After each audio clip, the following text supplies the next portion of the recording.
So local file inclusion is really good because it allows us to read files in the server, and we might be able to read files with passwords or sensitive information.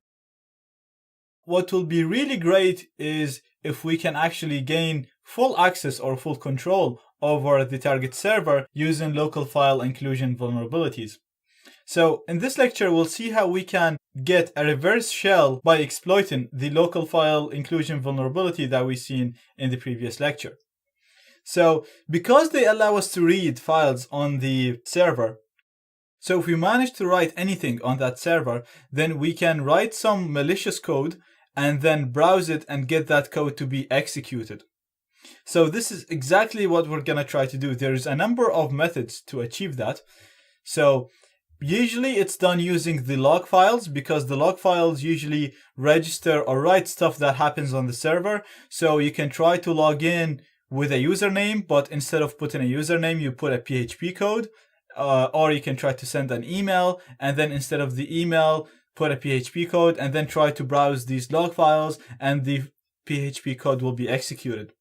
The first method that we're going to have a look on, though, it's going to exploit the environment variable. So this is basically a file that contains an array of information about the current environment. So let's just have an example of this quickly. So right here, I am on my Kali machine. I'm not hacking anything. I'm not on any server. And I'm just going to see what's the content of that file. So this file exists in all Linux operating systems. So I'm just going to open that file right now using the cat command. And as you can see, you'll see a number of environment variables that are related to the current environment. So what we're going to do now is we're going to try to open this file here in my browser instead of the etc password. So it's going to be in proc self environ. Okay, I'm going to hit enter. And as you can see, again, we can see an array of variables about the current environment. What's interesting here is this variable. So we can see that the user agent is being sent and it's being displayed right here. Now the user agent basically is the current browser used by the user. So you can see that because I'm using Firefox, the website thinks that I'm using Firefox, which is correct. And that's because Firefox, every time you open a website, it actually tells that website what browser it is. So this happens on all websites. So we can see that Firefox is telling the website or the web browser that I'm Firefox 5 and it's running on Linux, whatever. So this is actually sent from the client. So we can actually modify this value. And what we're going to try to do is we're going to modify the user agent value, and we're going to place code that will give us reverse shell. Before we do that, let's make sure that the code will be executed on the server. So we're going to send just a normal PHP code that will display PHP information.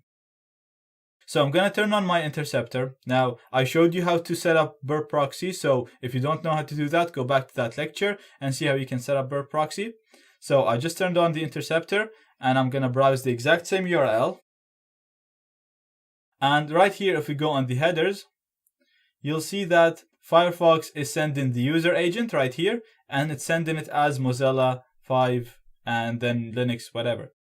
So what we're going to do is we're going to modify this value and we're going to put PHP code. And the code I'm going to put is very simple. It will basically just display the PHP information. So it's a function called PHP info. And then I'm going to forward this packet. And as you can see, the PHP code got executed on the website, on the target website. This means if we send malicious code to this website, we'll actually be able to gain full access, or we can get our code to be executed. Now you can literally send any PHP code you want. You can send code to list files, you can send code to upload a file, or you can send one of the codes that we used before to gain a reverse connection. So that's what I'm going to do. I'm going to use the exact same code that we used before in the previous lectures to gain full control over the target computer. So I'm actually just going to type it down here in terminal and then I'm going to copy it. So we're going to be using pass-through, and we're using netcat.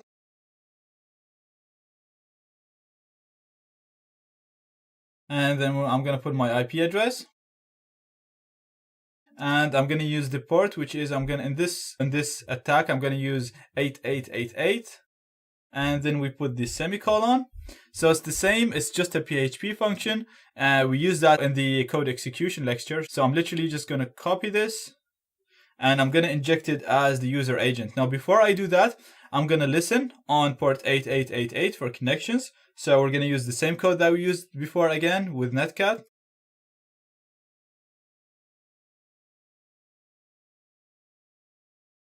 And now we're listening for connections. We have our interceptor on. I'm going to browse the website. I'm going to hit enter. And I'm going to modify the user agent. Again, don't forget to put the question marks here because I only put the code there. So we have the opening and the closing for PHP. And then we put our code, which is the pass-through code, NCE, bin sh, our IP, followed by the port that we're listening on. I'm going to hit enter. And I'm going to forward. And as you can see, we got a connection back using the local file inclusion vulnerability. Now I can browse files. I can do pwd, I can do ls, I can do id, and I can pretty much do anything I want on the server now that I have full shell access. So we were able to convert a local file inclusion vulnerability that can only show you files or can only allow you to read files on the server. We were able to convert that and exploit it to get full access to the target server. All is that possible because we were able to write to the proc self environ variable, which displays our user agent. And by changing the user agent to our PHP code, we were able to run any PHP code that we want.